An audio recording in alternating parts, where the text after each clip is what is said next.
Another Name for Dawn, written by Paul Kemp for Dragon Magazine 277, published November 2000.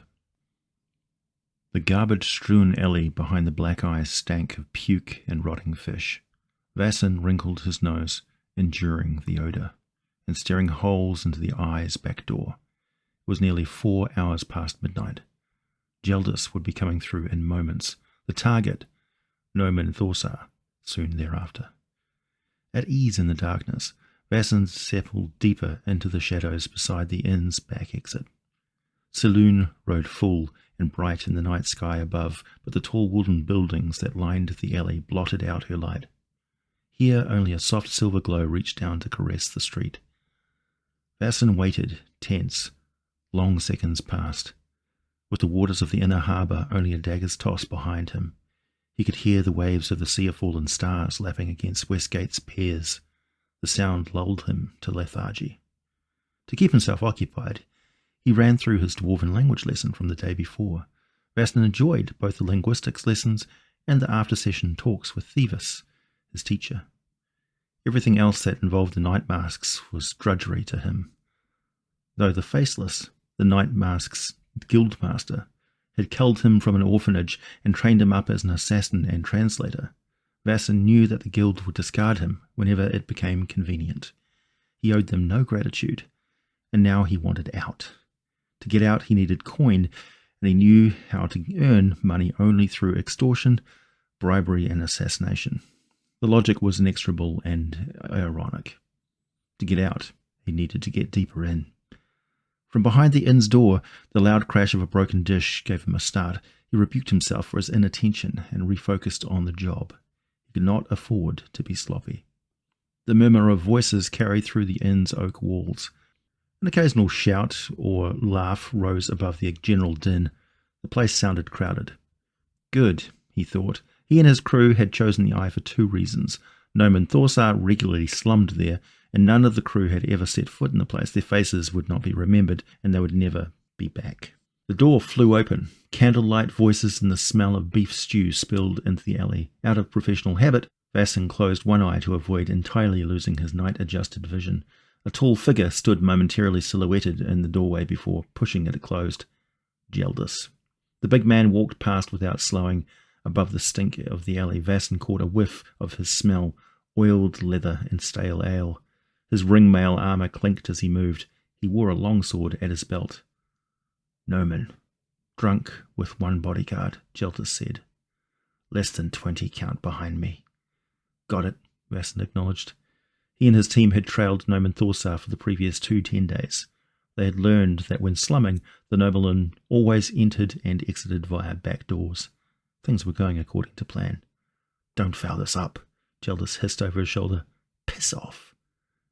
Jeldis offered no retort, merely stalking down the alley and out of sight. Vasson watched him go, imagining how satisfying it would be to bury a dagger in his spine, then turning back to business. He drew a dagger, his tool for close work. The metal of the hilt felt cool in his hand. His heart rate accelerated slightly, but only slightly. He brushed the red hair from his face and waited. Within a few moments, voices sounded from behind the door. Vasson could not make out the words, but he knew it had to be Nomen and the bodyguard. The door opened. Nomen staggered through first, stumbled and slipped to the ground. Blast! He cursed, his voice slurred with drink. Behind him the bodyguard filled the doorway, a hulking brute, a dark-haired bastard fairly glittering with steel, a chainmail shirt, 2 daggers, and a broadsword. Vaesen figured him to be new to the job. An experienced man would have never let his charge walk through the door first. If Vaesen had wanted to kill Noman, he could have done it before the bodyguard ever got out of the doorway. "Don't just stand there, lout," said Noman. "Help me up." The big man murmured something unintelligible, looking once up and down the valley. His eyes looked over and past Vaesen, closed the inn door and stalked forward to help Noman regain his feet. The moment the bodyguard exposed his back, Vaesen erupted from the shadows. The big man never saw it coming. Vaesen drove his dagger into the man's neck just under the base of his skull. Death came instantly. Vaesen jerked the dagger free, shouldered the corpse to the ground, and stood over Noman. The brown-haired young nobleman stared up at him with eyes as wide as coins. His mouth hung open. He seemed to want to say something, but nothing came forth save a frightened croak. Without a word, Vaesen slammed the hilt of his dagger into the nobleman's temple. He went out with a soft groan. Moving quickly, he dragged the bodyguard's corpse into the darkness further down the alley. Afterward, he bound and gagged Noman. He'd have to carry the pudgy nobleman across town to the drop by himself. Vaesen had told his team that the client wanted to deal with him alone. A lie. He'd told them, too, that the job paid 250 platinum. Another lie. It paid 300. He planned to skim 50 off the top, just as he did with every job. Soon he would have enough coins stashed away to buy him passage and a comfortable life somewhere else. He would only miss Theros when he left. He gripped Thorsar by the cloak and heaved the unconscious nobleman over his shoulder. He would take back alleys to avoid prying eyes. This job would go off like every other, without a problem. Though it took longer than he anticipated, the drop went fine. Deposit 1 nobleman, collect 1 bag of coins. Vaesen didn't know the names of the people who had paid, and he didn't want to know. Now heavier by 300 platinum pieces, he stalked through Westgate's alleys. He would make a 50 platinum piece detour to his private apartment in the river quarter, then go to the rendezvous at the flat. He'd be even more late, but there was nothing for it. After clearing the alleys, he walked south down Traben Street. Light spells cast on glass globes lined the flagged avenue and lit his way. Through Westgate's shops were all closed, the noise from the city's many taverns and eateries still gave the streets in this part of town a lively buzz. Westgate never slept, not even the small hours before dawn. With the bag of coins surreptitiously tucked under his cloak, he made for the river bridge. He walked across without a pause. Immediately to his left, the Black Boot Inn. Torch lit and still loud. Vaesen kept a small room around the back, a room no one but himself and Hesper the innkeep knew about. He ducked down the side street beside the boot, hid in the shadows and scanned the street behind. He wanted to ensure that no one had followed him. At his back, the wooden wall of the inn vibrated with the sound of voices and clanking dishes. He focused his attention back out on Traben Street. Several moments passed, and he saw no one. The streets were empty. Reassured, he climbed a wooden fence, circled the boot stables, they stank of manure and old hay, and came to the small outbuilding that served as his room, a former storehouse that had been built right off the inn's kitchens. When he opened the door, he immediately sensed the intruder, heard the soft intake of breath, felt the alien presence in the room. He froze for an instant too long. Before he could pull his longsword free, a shoulder slammed into his chest and knocked him into the wall. A punch to the side of the head set off a spark shower behind his eyes. The attacker maneuvered behind him, gripped him in a chokehold, and began to squeeze. "Sorry," the man leaned his head forward to say. A young man's voice, and a young man's mistake. Vaesen threw his head back and slammed the crown of his skull into the bridge of the man's nose, broke it with a wet crunch. Warm blood sprayed the back of Vaesen's neck. The man grunted in pain, reflexively released his hold on Vaesen's throat. Vaesen whirled around, swinging a wild elbow as he did. It landed flush against the man's temple. The man, the boy, Vaesen corrected, for he saw that the would-be assassin was younger than he by at least 3 years, hit the floor flat on his stomach. Vaesen leapt atop him and drove a knee into his spine. He grabbed a handful of hair, jerked the boy's head back, and held a dagger at his throat. "Don't," the boy said through clenched teeth. "Please." Vaesen didn't. He wanted to know what in hell was going on. They had already begun to suspect. He released the boy's head, but kept the dagger at his throat. Blood ran unabated from the assassin's nose, pooling on the floor. "I'm listening," Vaesen said. Tell me what I want to hear. The boy took a deep breath before he finally spat the information. Jaldis told me to watch you, to find where you hid your stash. I saw you come in here yesterday, though I'd searched it for the coin. Didn't expect you back before dawn. Vassen's breath caught. His limbs went numb. Jaldis knew. Who else then? Ashcaxon? Bellafor? The Faceless? The last sent a chill up Vassen's spine. The boy went on. They were going to hit you tonight, at the rendezvous. After taking a cut for Jaldis, I was supposed to bring the coin you skimmed, so they could confront you with it. Vassen's mind raced. What now? If Jaldis knew, then the whole guild would know. Vassen knew the Faceless didn't forgive betrayals. He'd have to get out of the city. Fast. That's everything, the boy said. I swear it. Vassen nodded but made no reply. He stared absently at the back of the boy's head. He'd killed so many men already. One more hardly seemed significant. The boy must have sensed the danger. Don't, he pleaded. I've got a woman, a child. Vassen pressed the boy's face into the pool of blood on the floorboards and raised the dagger. He hesitated. A woman, a child. What's your name? The boy spat blood, tried to turn his head and look up. Kale. Losk Kale. Listen, I won't say anything. Shut up.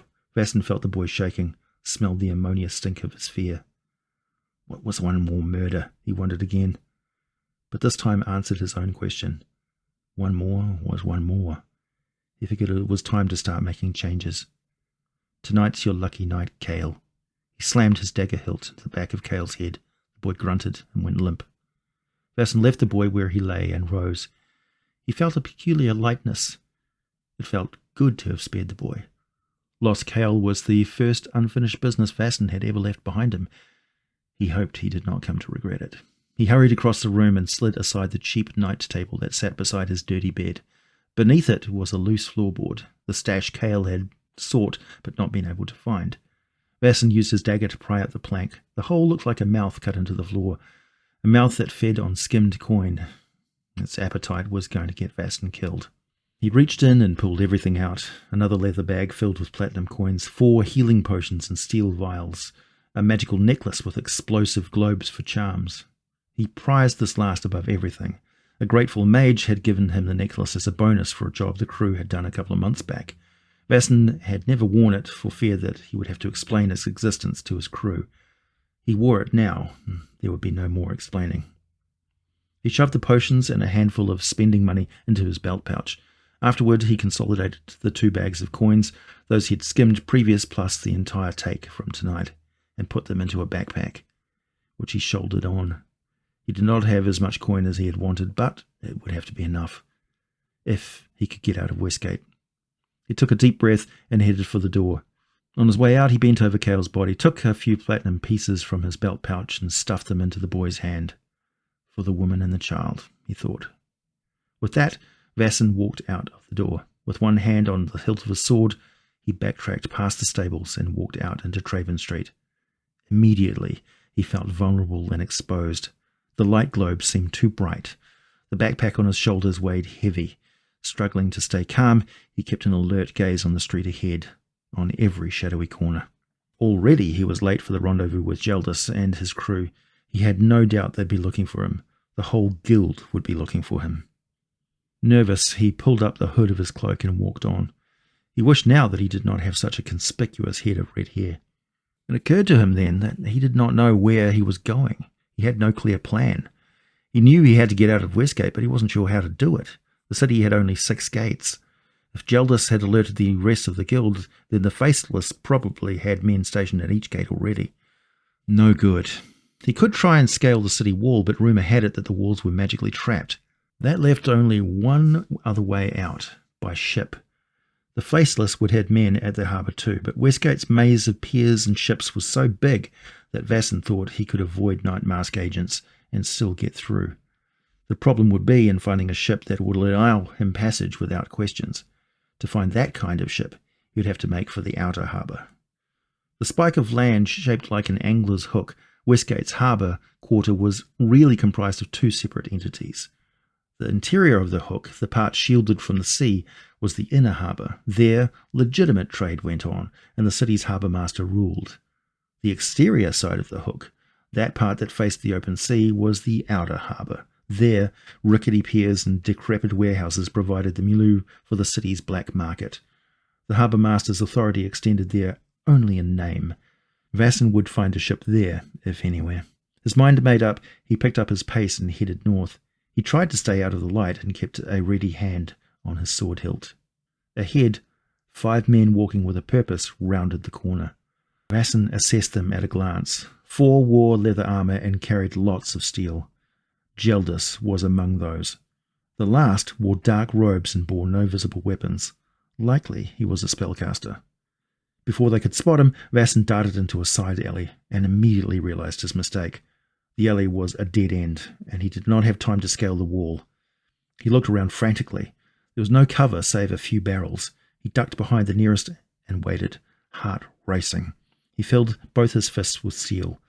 He vowed if this went bad, he'd take out at least Jeldis before he died. Within moments, the Night Mask hit team came into view.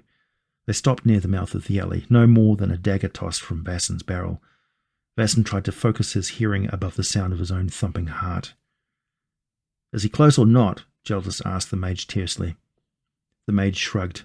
"The spell is limited in duration. He was close when I had him last." At those words, Vaesen's breath caught.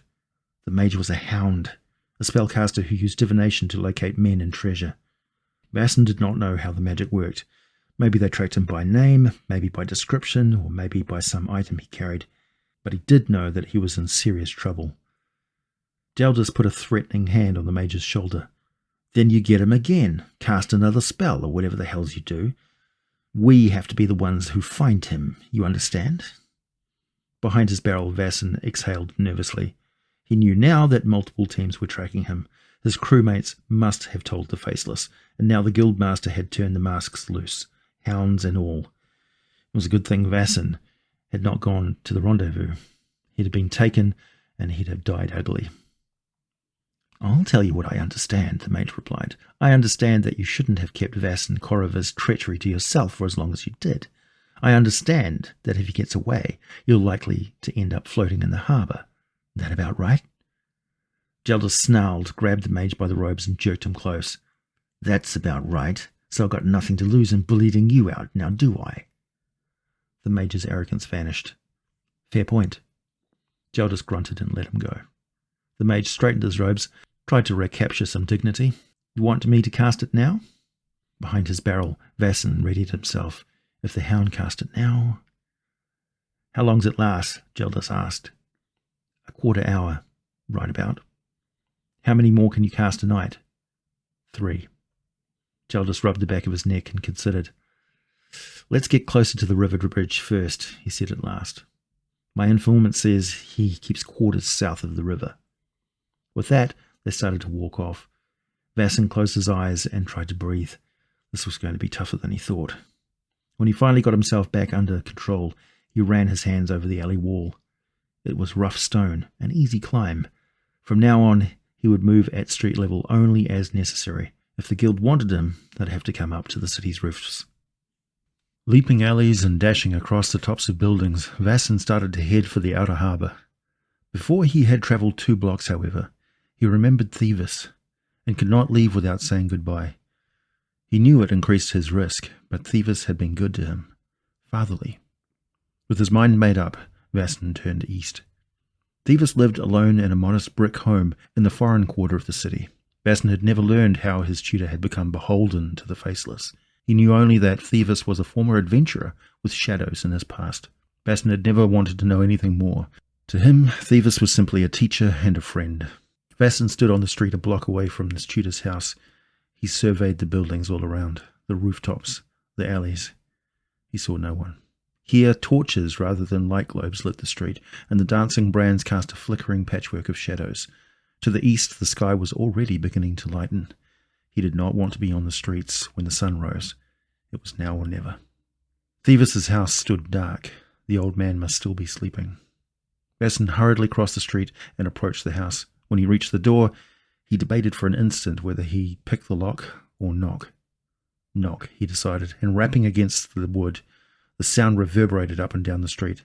A dog barked from somewhere nearby. Nervous, Vaesen raised his fist to rap again, but a sleepy voice stopped him. "Who's there?" asked Thevis. "Vaesen Corriver." Thevis muttered something and opened the door. The old man's grey hair stuck out at every which way, and he wore wrinkled white nightclothes. Bleary eyes looked out from a weathered visage. "Vaesen? Come in. What is it, boy?" Vaesen cast one look back into the street and entered, and closed the door behind him. The room beyond was small and sparsely furnished. Thevis went to a small hutch, from which he produced 2 glasses of wine. Vaesen declined. "You look troubled, young man. Losing sleep over a translation?" He smiled around his goblet. "No, Arister." Out of habit, Vaesen referred to Thevis with the elven word for teacher. "I'm in trouble, and I'm leaving the city. But I wanted to say goodbye. I want you to know that I appreciate what I've learned from you, everything that I've learned." Thevis's bleary eyes grew immediately clear. He set down the glass. "What kind of trouble? Surely not with the guild." Vaesen could not meet his eyes. "Look at me, boy. Did you cross the faceless?" Vaesen looked up, nodded. "Gods!"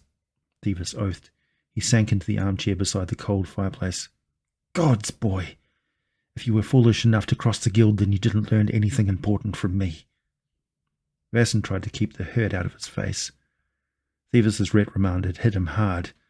He must have failed to hide the pain, for Thevis's tone softened.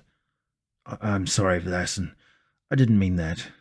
Look at me, boy. You see where crossing the faceless gets you. My comrades are dead, and I'm alive only because I'm of service to the guild. This is no life, Vaesen. Only the occasional student like you makes it bearable." Vaesen could think of nothing to say. Thevis looked up and smiled softly, tiredly. "Ah, well. Cor vic wum, as the dwarves say. We all pay for the choices we make." To that, Vaesen nodded. He knew all about paying the price for choices. "I just wanted to say goodbye, Arister. I learned much here, and I'll miss you. But I have to go now. They're after me already." Thevis looked up sharply, half rose from his chair. "They know?" "They know." "Gods, boy!" Thevis jumped out of his chair and took Vaesen by the arm. "They'll have hounds after you." "I know. Wait, I've got something that may help. Something I've kept for myself, just in case." The old man hurried into a back room. He returned after a few moments with a thin stick of wood in his hand. "A wand from my adventuring days," he explained, holding up the stick. "Its magic will make it harder for the hounds to track you." Without waiting for Vasen's reply, Thevis uttered a word of magic and touched him with the wand. A charge went through Vasen's body. "It's not foolproof, but it'll help." Thevis took him by the shoulders, looked him up and down. "Damned red hair of yours makes you stand out." "You fond of it?" "Fond of it?" Vasen's hand went to his red hair. He'd never thought about it before. That meant, he supposed, that he wasn't particularly fond of it.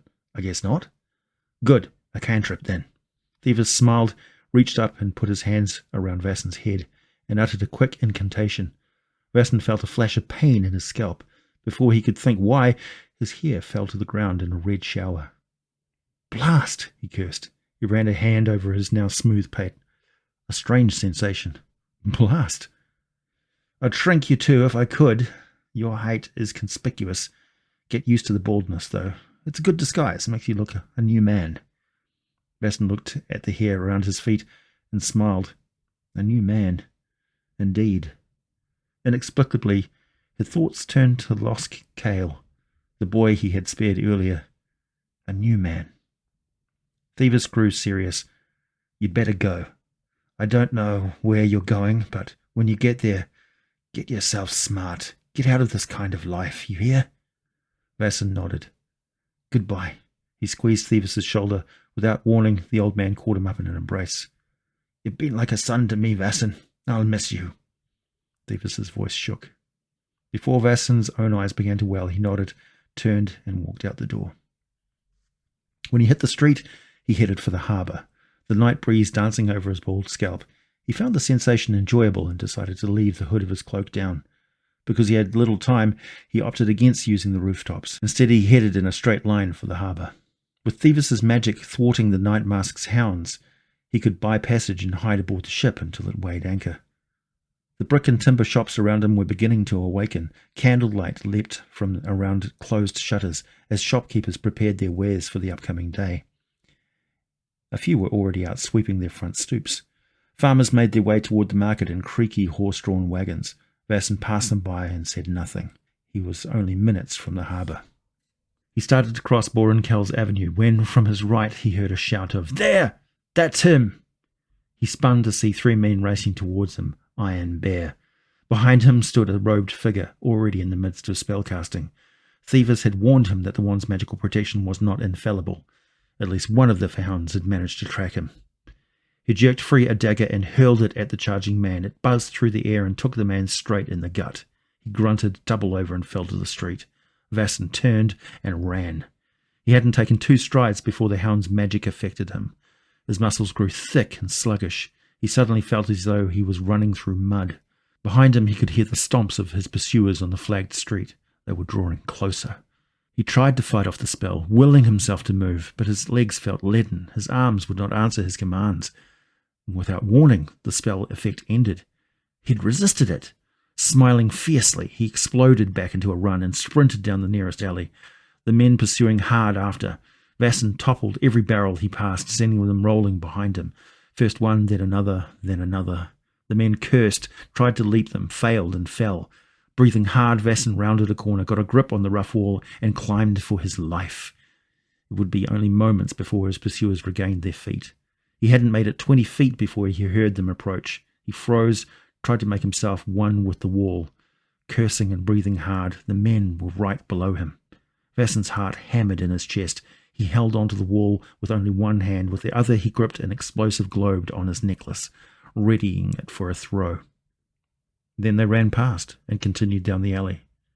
He sighed in relief and climbed the rest of the way to the roof. When he reached the top, he ran across the rooftop and looked back into Mordenkainen's avenue. There, in the middle of the street, the hound was kneeling over the fallen body of the man Vaesen had hit with the dagger. The man was apparently dead, for the mage left him on the ground and started to move toward the alley. Since this hound had shown himself able to see through Thieves' protective charm, Vaesen decided that he could not allow him to live. Crouching low, he crept to the edge of the roof and watched the mage approach below. He knew that the other 2 mask agents would not return for at least a few moments. Plenty of time. He silently drew his longsword. The dwarven and elven words for killing danced through his brain. Novlik and Eisleisen. Both sounded cleaner than murder. The mage drew closer. Vaesen saw that this was the same one who had been part of Geldis' team. Strange that Geldis hadn't appeared. The mage was just below Vaesen now. He started to walk off but froze, as though he sensed something. It registered with Vaesen then. The mage still had his detection spell in effect. The mage looked up to the roof in alarm. His mouth moved with the beginnings of a spell. Vaesen cursed and leapt from the rooftop with his longsword raised high to strike. Before the mage could finish the incantation, Vaesen chopped downward and split the hound's skull. Blood and brains showered the street. Vaesen's momentum carried him hard to the ground. He crashed to the street in a bloody tangle with the dead mage. The awkward landing snapped his ankle. He groaned but bit his lip to prevent a scream. Eyes watering, he pulled forth a healing potion and gulped it down.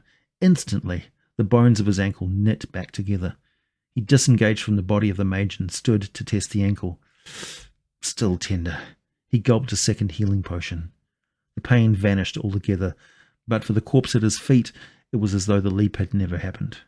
Without a backwards glance, Vaesen scaled back up to the rooftops and sped for the outer harbour.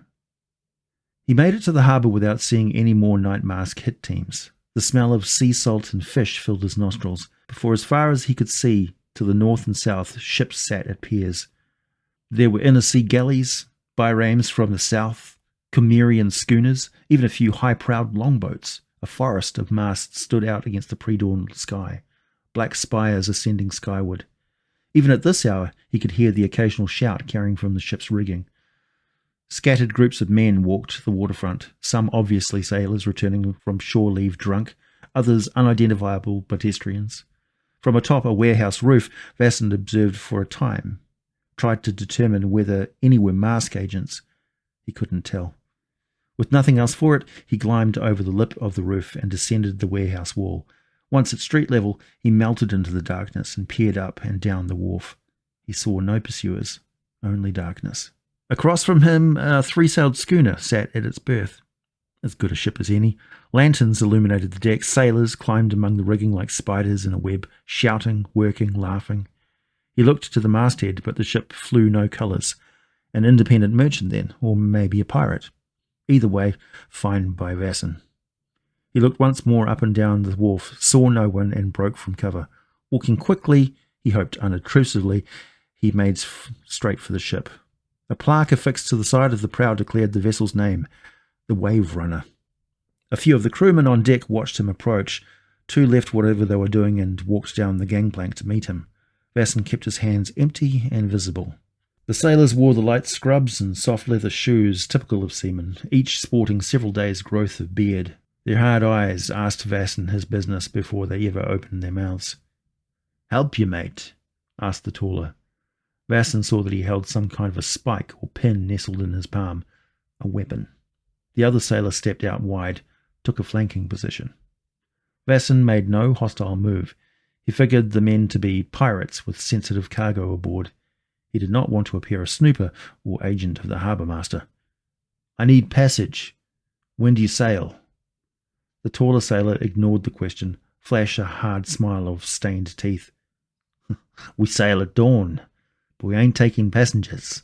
With that, he turned and began to walk away. "I can pay," Vaesen said, and pulled out a few platinum. That turned them around. Vaesen knew it was risky to show wealth to these pirates, but he was desperate. Both sailors' eyes grew sly at the sight of coin. "So, it's like that, is it?" The taller sailor nudged the shorter. "He looks nervous, don't he, Tick?" The other smiled and nodded, eyes glued to the coins. "You in trouble, boy?" Vaesen bit back the angry words that rose in his throat. Instead, he tossed the platinum at them. Their hands flashed, and not one coin hit the pair. "There's more for each of you, and for the captain, if I can get passage." The coins vanished into the sailor's scrubs. The taller one grinned. "We've all been in trouble sometime, though, haven't we, Tick?" The shorter man gave a non-committal grunt. "Tell you what, the captain doesn't come aboard until the sun's up." He gave the shorter man another nudge. "That's tradition, ain't it, Tick?" Another grunt.